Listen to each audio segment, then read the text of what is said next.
My name is Paul. I am the Twitter Performance Director at Httpool, and our team basically helps largest advertisers in the world manage their campaigns on Twitter and scale them globally at successful results. I'll briefly talk today about gaming, some of the trends we are expecting to see in the coming years, as well as how social media are already somehow adopting these trends to their daily lives. Now, to start off with a bit of credentials, our company is the partner for major media platforms such as Meta, Twitter, Snap, and in total around 25 others. We are representing them in countries where they don't have their own offices, allowing different kinds of emerging market advertisers to receive the same direct support maybe companies in the US or UK could receive. Now, we work with both traditional brands and agencies, making sure they use the right media mix, as well as adapting their marketing strategy, as well as with direct advertisers, with native advertisers that are typically more performance-driven, ensuring that they get their results long-term. And we are basically the crucial link connecting the ecosystem, so between the platform side as well as from the advertiser side. And since we have this bird's eye view across all the platforms, we can advise how to better utilize them and make sure that these different kinds of companies from emerging markets have all the tools required to go global. Now, gaming is one of the largest industries there is. If we look at about how large it is in terms of the people, in terms of the revenues, now there's around 2.7 billion gamers in the world, just looking at 2020 data. It's relatively massive if we compare it to the internet population and if we compare it to the social media users count totally. And this number is not stagnating. It's expected that it's going to grow about 5% year over year, reaching around 3 billion gamers by 2023. And this growth is primarily driven by accessibility, by more and more smartphone devices all across the world, by more and more mobile users appearing. And we see this also in terms of the revenues, that year over year, even though the revenues were slightly stagnating into the industry, it primarily was coming from PC gamers and console gamers, while mobile was still driving growth, both on the tablet side as well as the smartphone side. And as mentioned, this is primarily coming from, let's say, not so much tier one markets, but the overall gaming market was growing primarily from Middle East and Africa, reaching 9% year over year growth, as well as double-digit growth easily in the Asia and Pacific region, primarily from the mobile gamers, as well as from different kinds of specific niche areas for now, as VR and AR gaming. Now, I'll briefly look into a couple of the trends that we are seeing that might be pushing gaming in the future or making these new subsegments there. I liked what previously some of the speakers were mentioning about NFTs. I would like to answer who the hell knows here, but we have to at least look at some kind of trends here. And one of them, for example, is cloud gaming, or basically gaming on demand or gaming as a service, where you're not downloading the games on your local devices, but rather directly streaming them on the cloud. It's virtual reality, where people are using VR headsets to immerse themselves into the game or even play first-person games as if you're playing them and then seeing them as in real life. Then Metaverse, with Facebook also rebranding to Meta and announcing their branch of Metaverse brands. NFT and blockchain, I think we heard a lot about that today already. And there's a lot of applications also here in gaming that users over time might be able to have NFT unique items within the games that they can earn, buy, or sell to their users. As well as eSports, I think this also is a relatively old industry, but at the same time now with mobile eSports coming into play, with eSport gambling coming into play a lot more, we're going to see a lot more coming from this industry in the coming years. Now, going a bit more further into each one of those, as mentioned, cloud gaming was a relatively niche area a couple of years back, but now the big players such as Microsoft, such as Google and NVIDIA are coming in. They're creating their own devices and ecosystems that support this as of now, and this is planned to increase in the upcoming years as well. And in 2022, if we look at the gaming calendars coming out, it's pretty packed. We're also expecting some hardware issues in terms of the supply, which is not really that closely affecting cloud gaming, as well as 5G adoption might also allow specific infrastructures or ecosystems built around this. So if previously nobody could have looked at cloud gaming as a thing for competitive games, just due to the bandwidth requirements, due to the latency there, then this is a thing that might bring it to life and allow users to easily look through their calendar and play whatever they want or try out their favorite game, or 10 of them at any time in any given moment. And this is why we're expecting this area to grow over 5 times just in the next 3 coming years. Moving on to AR and VR, I think this is also going to be mentioned, has been mentioned for quite a lot of years already. But historically speaking, the hardware costs were just too high for it to actually kick off. But now, with the hardware costs going down, with Apple also rumoring their potential VR headset coming out, then this VR headset might be for VR gaming as the iPhone was for mobile gaming. And with this all in mind, we're expecting this, the active user count for AR and VR gamers to increase already over 200 million by 2025. So that's almost 10% of all gamers, and I think it's a massive amount for this kind of sort of niche product. And as Tim Cook already said it, simply put, we believe augmented reality is going to change the way we use technology forever. We're already seeing things that will transform the way you work, play, connect, and learn. And maybe moving a bit into also the NFT area, as mentioned, and there is of course some parts where the NFTs can be utilized a lot more in all the industries, not just gaming. But specifically looking at gaming, I think last year was one where we finally started hearing about this. I think a lot of people heard about Axie Infinity, and that was mainly the one which is putting the stepping stones in the industry for NFT gaming here. Play-to-earn games are now starting to appear a lot more, and just last year alone, different kinds of in-game, from all the different games, the in-game trading volume reached already 4.5 billion. Which I think is also a really massive number and very impressive for this first type of year. But in the future, once we are seeing more adoption coming in, we're going to probably see the big players also coming in a lot more and understanding how they can get in, how it can actually benefit the ecosystem, and how can this be implemented in a lot more games. So yeah, a lot of other big players are also starting to look into this, and even though the games that we're seeing right now might not be still the ones trending in 5 or 10 years, we're just now putting the stepping stones, we're understanding what could be potential, what's the application potential, and in a couple of years we might see this being a lot more huge than it is already.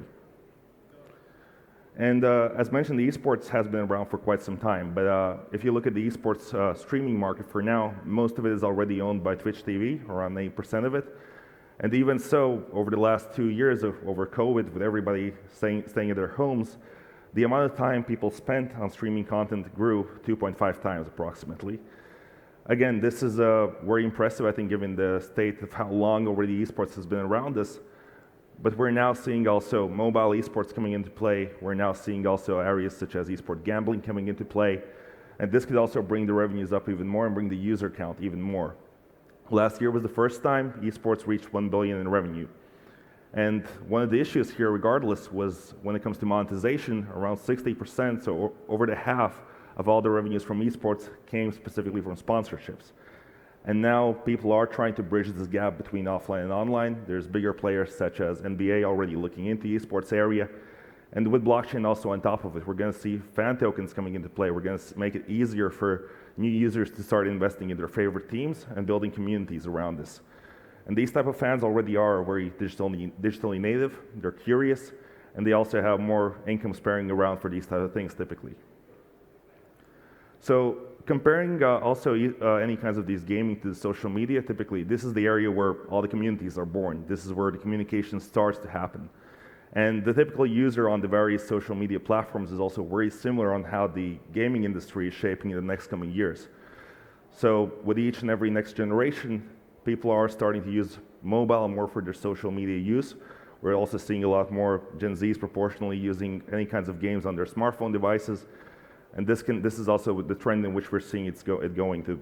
Any kinds of games will most likely to be developed on the mobile side, just as smartphones being used here. But when it comes to the actual communities, then as mentioned, the gamers are typically going there to understand what's new in their game, to connect with their friends, to speak to other like-minded individuals about the games. And we see that people who are from some of these trends like metaverse gamers, they're a lot more likely than the average gamer or the average user to browse social media to connect with their community basically. So this is a very interesting fact I think here. And just a couple of examples on how these social media platforms are already utilizing them, these trends or where to go. As mentioned, any kinds of gaming and social media goes very hand in hand. When people log in on their games, they also want to log outside of the games and understand what others are actually thinking about it. And this typically happens on these platforms. like Twitch TV, where people go in, immerse themselves into the streaming content, understand what is the community around it saying, and this is all live content. It's not just about gaming. Nowadays, people are doing it also for offline sports or for any kinds of music or just chatting with other influencers. Similarly, when it comes to Meta brand or Facebook, as if you might have noticed, Facebook's gaming actually overtook YouTube gaming quite recently. So now this is the second largest platform for any kinds of streaming content, meaning it's a very viable location for any kinds of eSports events to happen. And this is the place where you can discover new games, connect with them, as well as play them yourselves. And just in one quarter last year, there was over 1 billion hours watched. Now this is a huge amount, I think, also for something that's just now trying to shape its way into the industry and understanding how it's working out. Similarly, AR and VR is also already being used from the social media side. Here we can already try to, let's say, from our beds already try to understand how would this product be something we want to buy? How should we approach this? And people are usually trying to bridge this gap between offline and online. They want to find easier ways how they can browse products online. And this is where AR is coming into play for us to put ourselves into the digital stores without even leaving our bed, for example. Similarly, Meta recently launched their Horizon brand for their metaverse products. And we're now seeing, for example, three things here that are already creating this metaverse brand from already these large players in the market like Meta. There's already Horizon Worlds, which is an online world where people can interact with other users, or basically a digital world where you can meet others online. And it already has a user base that has grown 10 times to 300,000 players in the last couple of months, basically. There's Horizon Venues, which is a location where you can experience events, or where you can experience these type of conferences basically online. And there have already been any kinds of applications where, for example, users in Fortnite games can already browse events or browse concerts just from their game. And lastly, workrooms, where users can go in and basically go to the office without actually going to the office, or communicate with their colleagues online, build a normal experience, have productive activities, and normal engagement without even going to the office. So I think this might also be a way, once they find ways how users actually like it, to make remote work enjoyable for those who might not have liked it before. And AR is not just used by Facebook. Almost all the other platforms are also trying to get into it. For example, this is one application where on Instagram you can already directly from the ad try on the product on yourself and understand if it's something you actually want to buy or not. Or from Snapchat's side, basically, this is already the new generation dressing room, and Snapchat already has learned that the typical sales contribution from AR gaming is proportionally a lot higher than just from regular video content. Similarly, TikTok is the go-to place for gamers to engage also with their content. There's around 1 billion monthly active users on TikTok, and almost half of the mobile gamers in the key markets usually use TikTok. We know that TikTok gamers are more likely to play more, they play more games, and they're also more likely to spend more on their favorite games.